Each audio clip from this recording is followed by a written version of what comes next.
Hello, fellow book readers. My name is John, and today I want to talk about fantasy novellas a little bit. I have read 30 different fantasy novellas.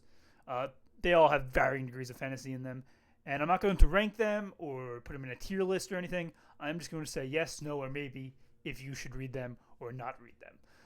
So it's going to be a yes, no, maybe video, and we're going to just talk about some fantasy novellas because I think they are not talked about enough. I love a good novella. Like I said, I'm a big short story guy. Don't get me wrong, I love a good series, a good standalone novel. But novellas, they have that sort of special place where it's in between a novel and a short story, and sometimes they just hit a little bit better. They're usually quicker paced, and I think fantasy in particular can make really good use of novellas in their sort of place, sort of as a setup to some books, or even as like a standalone. There's been plenty of great ones, and obviously I haven't read enough of them, but the ones that I have read have made me want to make a video about it. So that's what we're going to do today. We're just going to go over 30 again, not putting them in order. I may do that a different day. I may do a tier ranking. I thought tier ranking would be a really good video, but I thought it might be a little bit too long. I want to do something just a little bit shorter today.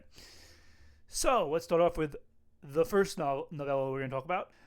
We're going to talk about The Little Prince by Antoine de Saint-Exupéry, which is this is a short little children's novella about a little prince who lands on our planet, and there's powerful themes of friendship and love and learning and education and even death.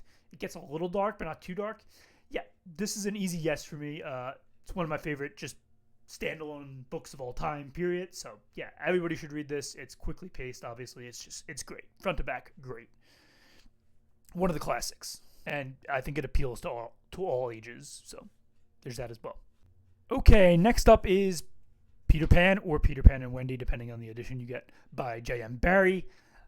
I'm going to go with no for this one. I think this is a no. I don't think this one is really worth reading. I think there are way better mediums to get the Peter Pan story in that are more modern and just play better. I think this book is, it's short, but I don't think Peter's just a very good character in it. I don't think Wendy is a good character in this. She's stuck in the sort of mom mode, which is strange because she's just like a 7-year-old child or something in this book. Peter is just mean. He's a mean child. And don't get me wrong, children can be mean, but he's just too mean for me. Just a little bit too mean. And I just don't think we get enough of like Neverland or Captain Hook or some of the other things about it. And you'll hear some people say this book is dark online. It's not. It's not a dark book at all. So I don't know what they're talking about. This is a no for me. Easy no. Don't get me wrong, Peter Pan story is worth knowing, but there's definitely better mediums to pick it up in. Okay, next up for me is The Ice Dragon by George R.R. Martin. This is his short little children's novella that is actually originally published as an adult novelette, like way back in I think it was 1979 or 1980. But he has since changed some things around, and there's like a couple paragraphs that he changed, and now it's a children's novella that's sold as a standalone. For me, this is an easy yes. You can see a lot of elements that eventually made it into A Song of Ice and Fire from this, but don't get me wrong, this is not A Song of Ice and Fire story. It is quite dark, but it's a children's story, so it's not overly dark, and the main character is, perfect, and the ice dragon, which is, according to George, the first example of an ice dragon ever in fantasy, perfect. Yeah, it's short, comes with some great illustrations too in it. Like, definitely think it's worth reading. It's an easy yes for me. One of my favorites, just novellas ever. And there's a lot of George R. R. Martin on this list, so get ready for some more. And as a matter of fact, we're going to actually hit another George R. R. Martin short story right now called Nightflyers. You can find it in Dream Songs Volume 1. It's also sold as a standalone, but I don't have the standalone version. I only have the version in this. It's the same version, so keep that in mind. This is a sort of science fiction, really, novella, so there's that. Hard science fiction, too, and for me, this one is just kind of a maybe. You have to really be into hard science fiction for it to work, in my opinion. I do think that George deals with sort of hope well in this, and it's about, these crew of passengers that go onto this spaceship that's piloted by essentially a ghost. Not a ghost as a human, but he's being controlled by a computer essentially to keep himself alive. and then there's sort of like a ghost story going on in the background. It's good. It's a good book. It's kind of creepy, but it's definitely not gonna hit for everyone. For me, it just was kind of I wasn't mad that I read it, but it's just a maybe. I can't say this is for everybody. It's definitely not. Okay, next up is The Mountain Crown. It's a part of a series of 3 novellas. I've only read the first so far. It's by Karen Loeche. It's sort of a dragon fantasy novella. It's a maybe for me. This one's just a maybe. I do think it's just it throws a lot at you for a novella. It's very short. It's only 100 pages, but it throws a lot at you. Different names, different locations, different societies, different people, different magic. So there's a lot thrown at you. Don't get me wrong. The stuff that is thrown at you is quite good, but it did feel like a little bit like information overload for such a short novella. But yeah, it definitely has its place if you really enjoy dragons and sort of second world fantasy, epic fantasy. This series could be up your alley. It's made up of 3 novellas. I've only read the first. So yeah, it's a maybe. Mountain Crown is just a maybe for me. Okay, let's delve into one that's not really a fantasy, but it has fantastical elements. That's A Christmas Carol by Charles Dickens. This is an easy yes for me. Maybe arguably the most famous novella of all time. It still holds up today. Don't get me wrong. Are there just as good ways to experience the story as there are just reading the novella? Yeah, you can watch, there's multiple cartoons about it. There's multiple movies about it. There's multiple television episodes about it. They're all good. They all work. But the original novella by Charles Dickens, very short, very easy to read, and still holds up today. And the prose doesn't really even feel out of date. So, yeah, I would highly recommend reading it. Okay, let's go back to George R.R. Martin. A Song for Laia, which you can find again in Dream Songs Volume 1. I think this is sold in like another separate short story collection called A Song for Laia and Other Stories. But this is a novella. It is one of the shorter novellas on the list for sure, but it is classified as a novella. And this is a yes for me. Yeah, it definitely is a little gloomy and hopeless, but it's about love and romance and sort of depression. And the story doesn't have, I would say, the happiest ending of all time, and you can see it coming from a mile away, but it doesn't have a bad ending either. It does give you a little bit of hope. And yeah, definitely, for sure, I would recommend this one.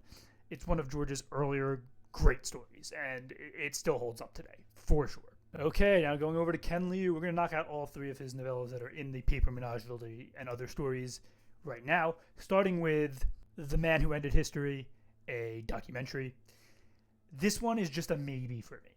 Now, it's not something that I enjoyed reading at all. I was a history major. I do have my bachelor's degree in history. This story is very history focused. So if you like history, you might find something for it. But you have to like history and sort of like a dark story, because this is very dark. It's not really a fantasy. It is science fiction-y, but I wouldn't call it like hard science fiction. It's like very, very soft science fiction. It's more of just like a history novella. And yeah, I have to give it props for doing like the research and the work, because it is very good like that. I can't call it like a bad novella. It's not for me. But if you love history and you like sort of a dark story, you might like this. So this is a maybe for me. I can't say like it's a yes. It's not going to be a yes for everyone. This is not a story that would work for everybody. Okay, the next up is All the Flavors by Ken Liu. Again, this is sort of a Chinese sort of history story, but it's also a fantasy for sure. And yeah, it tells the story in present day of a girl like meeting her neighbors who are like these Chinamen who are working on a railroad, and then she hears stories about the legendary Guan Yu, the ancient Chinese warrior, and those stories are all very good. I like that a lot. But then the overarching plot in the main thread to me was just kind of meh. Like it was good, but it was just kind of there in the present day. Because it all ties into like a story that's going on in the present day that eventually goes into like sort of court and sort of discrimination going on. And don't get me wrong, the theming is very powerful, but the story itself and the characters, I just didn't care so much about that. But the Guan Yu parts were really interesting and really fun to read. Does it land the plane correctly? I think it does. But yeah, it's just a maybe for me. Some people are going to enjoy this. Other people probably are not going to like this one so much. Okay, then the last Ken Liu's novella from the Paper Menagerie and Other Stories is The Regular. For me, this one's a yes. I loved this story. It's sort of a fantasy, science fiction, thriller, detective novel. I know that sounds like a weird combo, but I swear it's all four of those, and it works really well. There's sort of a murder mystery going on. There's a lot of action, a lot of intense sort of tension. Yeah, it has it all, and some really great characters to boot. This is an easy yes for me. Definitely check out the regular.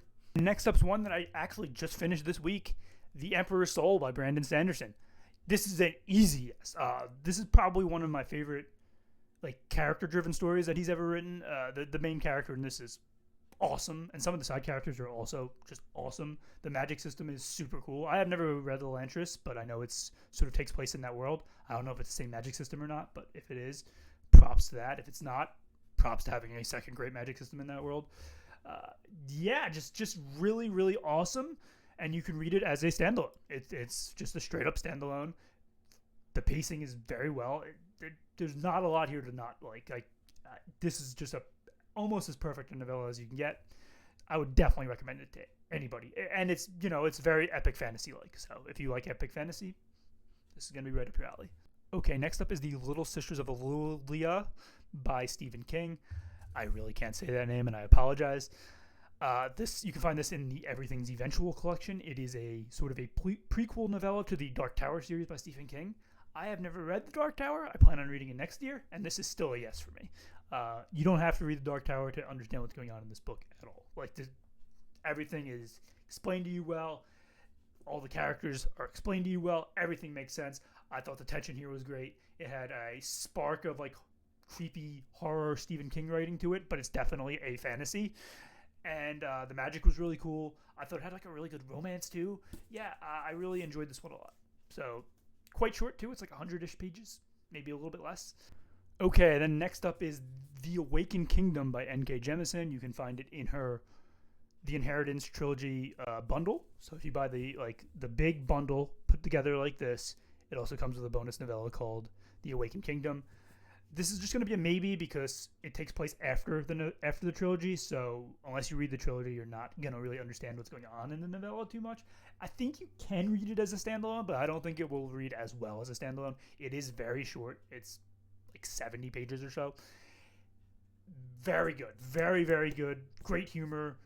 Really, really good main character that you can root for and cling on to. Just super good main character. Again, N.K. Jemisin has my favorite prose of any active writer today. So I think her prose is just kind of beautiful, and it is again in this one.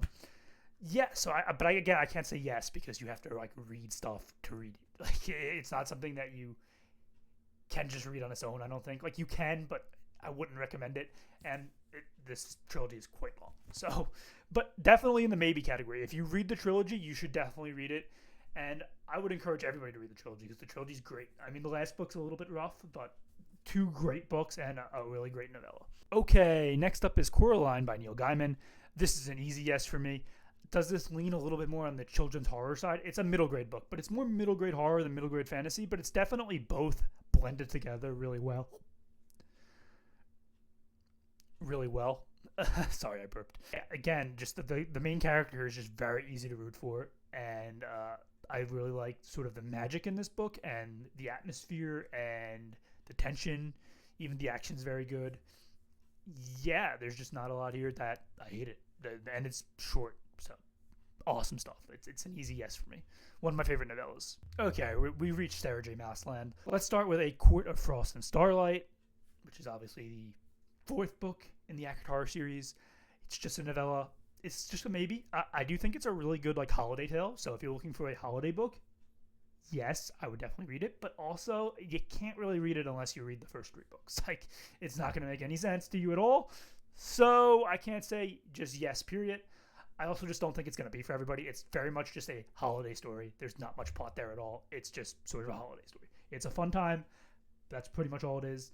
It's good, but it's definitely just a maybe. Okay, continuing with the Sarah J. Maas pipeline, let's talk about The Assassin's Blade. This is a collection of 5 different novellas that act as a prequel to Throne of Glass. Overall, for the collection, I'm going to say yes. You can read it first. You don't have to read it 3rd or 4th. And I think it all works as a collection and as individual novellas. So yeah, and again, you don't even have to You don't have to read the series to read this. Like, you can read this first. You can get a taste of Throne of Glass with the Assassin's Blade if you wanted to. With that being said, if you only plan on reading this, it doesn't have an ending that's going to satisfy you. Like, it really is a set of novellas to set up the series. This isn't like sort of some end that is going to be satisfying. So keep that in mind. And if we're going to break down even further and go through all 5 novellas, I think the first novella, The Assassins and the Pirate, is bad. Like, it's my least favorite novella on this list probably, so do keep that in mind. If I was just recommending the individual novellas, I would be a no for that one, but then I would be a yes for the rest of the 4. I think The Assassin and the Healer is great. I think The Assassin in the Desert is one of my favorite novellas ever, and I think The Assassin in the Underworld and The Assassin in the Empire are great together. So there we go. That's my thoughts on The Assassin's Blade. Overall, it's a yes. When you break it down individually, it's 4 yeses and 1 no. And do keep in mind that you can read this by itself. It doesn't require any prior reading, but you're probably going to want to read the others after you read this. Okay, next up we're going with our only one that really has no fantastical elements about it at all, and that's Of Mice and Men by John Steinbeck. This is just a maybe for me. Again, you have to like just speculative fiction to want to read this. It's not a fantasy at all. But if you do like speculative fiction, I think it is a good novella. It's really one of the classics. Has it aged great? I think it's aged fine. But do keep in mind, it's not that deep of a story. It has some good theming, but that's, if you're looking to read the classics, then it's a yes. But if you're only into fantasy, then no, don't pick this up. Don't bother. I want to include it on the list because I just think it's one of the more important novellas of our time. So just sticking this one out there. Okay, next up is How the King of Elfhame Learned to Hate Stories by Holly Black. Again, this one's just going to be a maybe for me. You can't really read it unless you read the Cruel Prince trilogy. If you read the Cruel Prince trilogy, though, it's definitely a yes. It's very short. It gives you sort of the events of the Cruel Prince through Cardan's point of view. And it also tells its own story, kind of at the same time, while having some great art in it. Here's a picture. While having some great art in it. Yeah, so that's, just definitely a yes. And Holly Black punches a lot in a very little amount of time, and it reads very quick. It's one of the quicker reads of the ones I've talked about, for sure. You can read it in under an hour. Yeah, easy yes for me. Not easy yes. Easy maybe for me, but it is a yes if you have read the Cruel Prince trilogy. If you haven't, then don't bother picking this up. Okay, next up, Dr. Jekyll and Mr. Hyde by Robert Louis Stevenson. This one is going to be a maybe for me. Yeah, I know. I want to say yes for this, but really there isn't much here until you get to the end. This is a story about... This is, I think a good way to... If you're reading for, history of, twists, this is a good one to read. Because it really is, one of the best twists of all time. But the story is the twist. So, I assume you already know the twist going in, because it's, very famous. So if you already know the twist, there's not really a lot here to grab onto. Don't get me wrong. There's some good character work and stuff, but... It's nothing that's going to drive home the point for you, that's going to drive home you wanting to read the book. Really, you want to read the book for the twist, and if you're interested to see how the twist unfolds, then read it. But if you're not interested to see how the twist unfolds, then don't. There's really no reason to. The story is just the twist. Do keep in mind it is way more horror than fantasy, but there are some fantastical elements in it, so I did feel like putting it on the list. Okay, let's go back to George R.R. Martin. I don't know why I organized it like this. This is why you really should write a script, because then you don't just kind of go all over the place. But let's go back to George R.R. Martin, and we are going to talk about 2 novellas that are in Dream Songs Volume 2. The first one being Unsound Variations. It's just going to be a maybe for me. I really like this story. But it is a chess novella. If you do not like chess, or you don't know anything about chess, this might be a hard sell for you. Don't get me wrong, there's some good character work here. There's some great tension. This is a revenge story. There's that going on too, but a lot of the prose is chess. And if you don't like chess, you may not like this one. So this is just a maybe for me. It is definitely fantasy, and it is definitely sort of a soft science fiction at the same time. I would call it science fantasy, not just a fantasy and not science fiction. It's more like a science fantasy. But yeah, I do think there is a place. If you really like chess, or you don't even have to really like it. If you just know chess at all, you're going to probably like this one. I would recommend it. So I would say yes to that. But if you don't like chess or you don't know anything about chess, I would say no. So for me, this one's just a maybe. It's not going to hit for everybody. But then we got The Skin Trade, which was also, again, by George R. R. Martin. This is his werewolf sort of tax collection, sort of murder mystery novella. And yeah, it definitely has some fantastical elements about it. It's got werewolf and werewolf hunting and sort of some crazy magic going on in there as well. I don't want to spoil anything. But it's also horror. So it's sort of a blend of fantasy and horror, I would say. And yeah, this one's an easy yes for me. Everything about this book works. The tension, the action, the character work, the humor, the twist at the end really delivers. Now, I will say there's one thing about this. It is a little hard to understand at the end. I had to read it like 2 or 3 times to make sure I understood everything. Don't get me wrong. You're going to understand what happens, but you're going to kind of put together everything that happened. You're going to have to probably reread this a couple times. But it's short. Not the whole story, just the end. But again, it's short. And yeah, it's an easy yes for me. I don't think enough people know about this. This is one I actually never even heard of until I got this book. So yeah, if you like George R. R. Martin, you're going to love this. It's werewolves. It's George R. R. Martin. It's a novella. It really hits. Okay, let's get the last one that's sort of horror-y out of the way. That would be Carmilla by Sheridan Leigh Fanu. Yeah, this is like the original vampire tale. I don't even know why this is on the list because, again, this one doesn't have much fantasy or fantastical elements to it. This one really shouldn't be here. But I want to highlight it because it is a great novella, and it's an easy yes for me. Yeah, if you want the original vampire story, read this. It inspired Bram Stoker's Dracula. It's very short. It's got some great character work. There's only like 2 or 3 characters in this, but they're all really good. The twist at the end is perfect. Again, you're going to see it coming from a mile away, but it's not as well known as, say, the twist from Dr. Jekyll and Mr. Hyde, so you may be surprised a little bit by it. And yeah, I guess, again, great atmosphere, great dialogue, great prose that really didn't age poorly at all, considering it was written in the mid-1800s. Yeah, just really good stuff, really short too. For sure, yes. This one gets the yes from me. Okay, then next up we got Dragonfly by Ursula K. Le Guin, which is sort of a novella that acts as the bridge between the 4th and 6th Earth Sea Cycle book. So it's part of our Earth Sea Cycle series. So this is just going to be a maybe for me, because if you don't read Earth Cycle, there's really no reason to read this. But don't get me wrong, you don't have to read Earth Cycle to read it. This can for sure act as a standalone, and you won't be lost. But it does read, I think, better. The emotional impact hits better if you have read the Earth Sea Cycle series. So do keep that in mind, even though it's separate characters and everything. But the emotional impact of the world and what's going on in it hits a lot better if you have read the Earth Sea Cycle. So for me, that's why it's a maybe. But I do think this one is very, very, very good. Okay, and to close out the video, we're going to talk about the 3 novellas from A Night of the Seven Kingdoms, better known as the Dunk and Egg stories. So we got the Hedge Knight, the Sworn Sword, and the Mystery Knight in order. And all 3 of these are going to get the yes from me. They're all easy yes ones. The best thing about this is it's part of the A Song of Ice and Fire world, but you don't have to read the A Song of Ice and Fire 10,000 page books to read them.